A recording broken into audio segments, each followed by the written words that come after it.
Welcome to the Chaos Chronicles, where parenting, humor, and the hard truths of foster care, adoption, and big behaviors collide. Hi, I'm Stacy Hickey. I'm mom of 6. I've been a foster parent to 17 children, and I'm the adoptive mom of my 2 youngest daughters.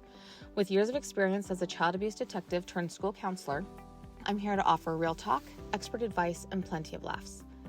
If you're navigating the chaos of parenting, whether you're a foster or adoptive parent, a special needs parent, or just trying to make sense of the wild ride of family life, this podcast is for you. Each episode delivers practical tips, heartwarming stories, and a dose of comedy to help you embrace the beautiful chaos of your journey. Let's normalize the struggles of parenting children with big behaviors, ADHD, autism, and trauma, and create a space where you never have to walk this path alone. Laugh, learn, and lean into the chaos together. Subscribe now to stay updated on all new episodes. Hello, beautiful people. It's your host, Stacy Hickey, with the Chaos Chronicles. Raising a child who seems to shift from calm to full-blown meltdown mode in mere seconds is exhausting and can leave parents feeling confused, helpless, and even frustrated. One moment, everything might be going well, and in the blink of an eye, a small issue triggers a complete meltdown. These meltdowns can be intense, cursing, yelling, throwing objects, even insulting their parents. The child might appear calm again just minutes after the eruption, leaving parents wondering, what just happened?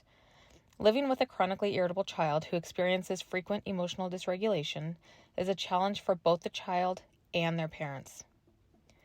In this podcast episode, we will explore how parents can navigate this unpredictable behavior, offering practical strategies and a mindset shift that helps in managing difficult moments. From understanding your child's emotional needs to focusing on self-regulation, we share insights into how to handle these challenging situations better. For some reason, I feel like it's important to share that I am not a doctor nor a psychologist. I have a pretty diverse background, first and foremost in momming many children, but also in various aspects of child welfare, child abuse, trauma and resiliency, and then ultimately I obtained my master's degree in school counseling, which included a crap ton of courses in child development, counseling, etc. I share this because I am just an obsessed mom currently in the trenches right alongside you. Raising a chronically irritable child has been the hardest thing I have ever done in my life. And I get it wrong a lot. I have had to dig deeper than I ever knew was possible, and the information I share has been collected from a number of books, courses, lectures, you name it. I am you and you are me, and we are just trying to figure this out together. I feel like there is such a sense of relief when we can just acknowledge that we love someone who is chronically dysregulated, because it's extremely hard and oftentimes even more exhausting. And if I'm being honest, this is often a part of our lives that we work really hard to try to hide. The pains of living with someone who's chronically dysregulated are only second to being the person who is chronically dysregulated. I think it's important to remember that. I'm currently reading the book Good Inside, and the following words spoke to me so loudly. I want to share an assumption I hold about you and your children. I believe that, at your core, you are all inherently good. By good inside, I mean that we all possess compassion, love, and generosity deep down. I truly believe that both kids and parents have goodness within them, and this perspective helps me stay curious about the reasons behind our children's challenging behaviors. I feel like she was speaking to me when she wrote this part of the book. I am always searching for, pointing out, and helping to share the good, and this definitely allows me to maintain my curiosity about big behaviors. Now, it is a biological fact that our nervous systems are always trying to match one another. So, when your child becomes dysregulated, our bodies naturally try to match that energy. Being dysregulated can be scary and even unsafe at times, and our bodies instinctively go into protective mode to keep us safe. The problem comes when you find yourself in chronic protective mode. A while back, I was talking to someone. I can't even remember who it was. We were talking about Millie and her big behaviors, and I shared that I often felt like I was on constant high alert. I could never put my guard down, otherwise something bad would happen. I had never really thought about how taxing that must be on my body, because it's all I've known for so many years. But truly, that is no way to live. I genuinely have so much hope that this won't be our life forever. You have to keep the hope, otherwise none of us would make it through. But that doesn't minimize or take away the very real grief that comes with raising a chronically irritable child. We'll talk about acknowledging and honoring the grief in a different episode, but I think it's important to point out that none of us go into becoming a mother hoping for a chronically irritable child. There is a very real grief that comes along with that. A chronically irritable child often exhibits sudden and extreme reactions to situations that might seem trivial. One of the key challenges for parents is how to cope with the unpredictability. The smallest incident, such as a perceived slight, a miscommunication, or a minor inconvenience, can escalate into a full-blown meltdown. It's easy to feel like you're walking on eggshells trying to avoid triggering your child's frustration. Parents may also experience something called emotional whiplash, when their child shifts from an emotional high to a low within minutes. 1 minute everything's fine, and the next you're faced with a torrent of anger and frustration that seems out of proportion to the situation. This describes Millie to a T and leaves our heads spinning. For some kids, insults, yelling, lashing out become the norm. They might enter a room with harsh words, criticize or lash out to parents, and then just minutes later act as if nothing ever happened.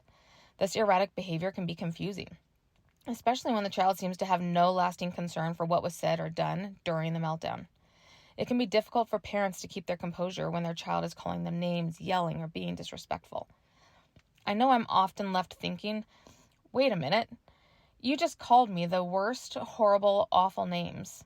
I'm glad you're ready to move on, but I'm not quite ready to forgive and forget yet. I still need more time.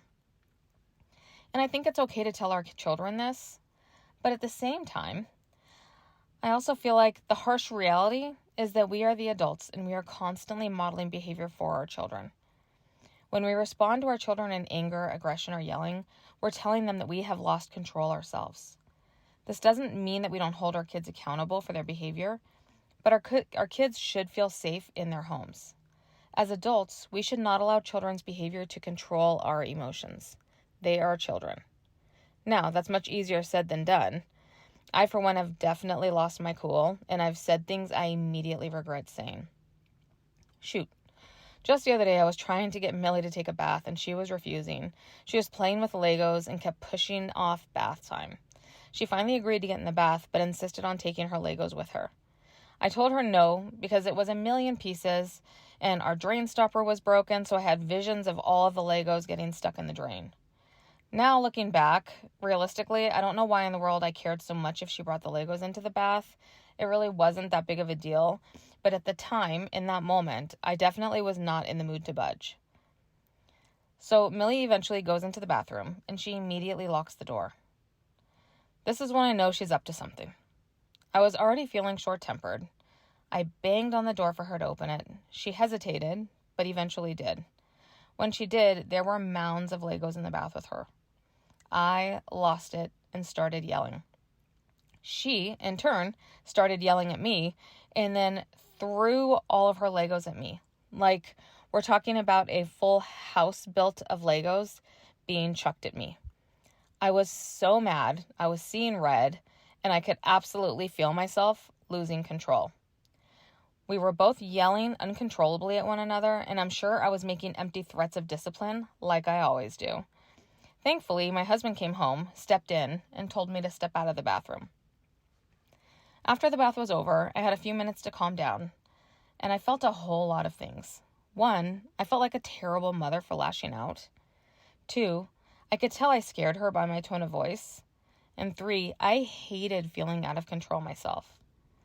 Can you imagine how it feels as adults being out of control? I can only imagine how scary that must be being a child that is out of control. Once Millie was settled in the bedroom, I went in and I laid on the bed next to her. I didn't look at her. I just laid down next to her and started watching TV with her. And I said to her, Millie, I don't like how I handled bath time. I got really mad and I yelled, and I am really sorry. I love you so much, I never want to scare you. I will try my best to never yell like that again. I continued laying down with her watching TV, not saying another word. A few minutes later, she rolled over, looked at me, and said to me, Mama, I'm really sorry that I didn't listen to you. I shouldn't have brought the Legos in the bath. I will listen next time. We are human. We're not going to get it right every time. This isn't a game of perfection, but when we do slip up, it's about repairing the damage, picking up the pieces, and oftentimes our imperfections in parenting and our willingness to humble ourselves and repair the damage actually strengthens our relationships. I am far from a perfect parent, which is part of my obsession to try my best to get it right. Allowing myself to be vulnerable and acknowledging that I was wrong also allowed Millie to reflect and acknowledge that she could have done better too. Something to keep in mind when kids are displaying big behaviors. Kids act out when they have unmet needs. Behavior is communication. So what are they trying to tell you? When children are in a heightened emotional state, they might lie or they might become defensive to avoid further emotional distress. We do this as adults. We become easily defensive if we're getting called out on something or if someone's trying to lecture us about something. It only makes sense that children would do that too. It's important to recognize that children don't want to act out. They want to feel in control of their emotions, but are often overwhelmed by their internal state. This means that when your child overreacts or becomes dysregulated, it's not necessarily a reflection of their true desires. They simply lack the skills to manage their emotions. Let me say that one more time. When your child overreacts or becomes dysregulated, it's not necessarily a reflection of their true desires. They simply lack the skills to manage their emotions.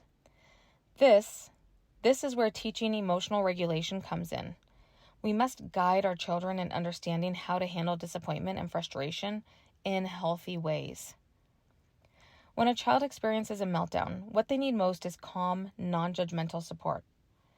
As parents, especially of a chronically irritable child, we often think, here we go again. Or can we just have one day without a meltdown? The reality is, our children have sensitive nervous systems. They aren't choosing to lose control. In these moments, modeling calmness and patience is essential. One of the most powerful tools we have as parents is the ability to regulate our own emotions. If we enter a situation with anger, defensiveness, or frustration, the child will mirror those behaviors. If, however, we can stay calm and grounded, we offer the child a chance to co-regulate with us, reducing their emotional arousal. Remember what I said at the beginning of the podcast? Nervous systems want to match nervous systems.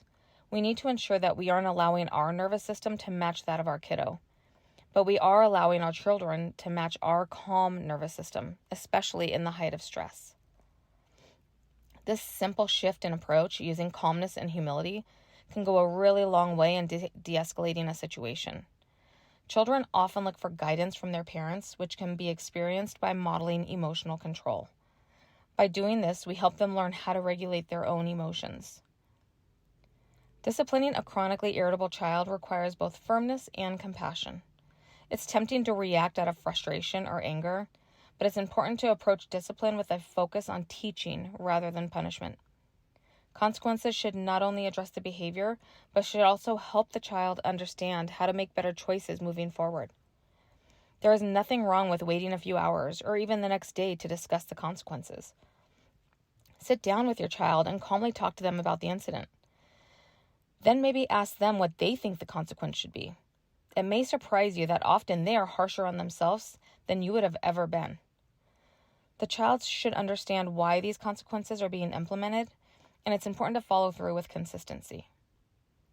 Another important aspect of teaching emotional regulation is problem solving together. After a situation calms down, parents can work with their child to understand what went wrong and discuss how both the child and the parent could have handled things differently. This builds emotional intelligence and reinforces the idea that managing emotions is a skill that can be learned and improved over time. Children who are chronically irritable often have a highly aroused and stressed nervous system. They struggle to regulate their emotions, which leads to frequent meltdowns and feelings of frustration. It's crucial for parents to recognize when they're being pulled into emotional dysregulation themselves, like Millie in the bathtub. Often, when a child becomes dysregulated, the parent's biological response is to mirror that dysregulation, which only escalates the situation. Parents must be aware of their own emotional states and practice techniques to regain composure. Taking a deep breath, stepping away from the situation, or using grounding techniques can help reduce your own emotional arousal. This, in turn, will will help bring your child's arousal level down as well. Practical strategies can be key in helping a dysregulated child find calm. One of the first things you might want to do when your child is starting to go off the rails is to offer them food or a drink. Our kids, especially our kids, often forget to eat and drink throughout the day. And so giving them drink or a snack can help regulate their body. Also, encourage movement, such as going for a walk or engaging in physical play. Offer to have an arm wrestling match with them or a dance-off. These activities help the child's body reset and bring them back to a more regulated state. Creating structure and a predictable routine is also a key tool for managing emotional dysregulation. Routine provides children with a sense of security and control, reducing the chances of feeling overwhelmed and anxious. Within this routine, parents can incorporate creative ways to introduce physical activity, such as dancing, playing games, or taking a walk. Additionally, providing consistent care for your own emotional well-being is crucial. Parents need to care for themselves, emotionally, physically, and mentally, in order to provide the best support for our children. Taking time for self-care and recognizing when to step away from a stressful situation can make a world of difference in maintaining emotional balance. Living with a chronically irritable child is undoubtedly challenging. The key is to meet them with compassion, self-regulation, and a willingness to teach. By offering consistent structure, emotional tools, and modeling healthy behavior, we can help our children learn how to manage their own emotions. Through patience, consistency, and compassion, both for ourselves and our children, we can support our kids in navigating the emotional ups and downs of life. When we lead with empathy, we can help our children learn how to handle difficult situations with resilience and emotional intelligence. The goal is not just to stop the behavior, but to teach them how to thrive and grow emotionally, no matter how intense the challenges may seem. Thank you so much for tuning in. I can't believe that we've made it to podcast number 6. I would love to hear feedback from all of you. If you like this podcast, if you feel like it's been remotely helpful in any way, that would be amazing.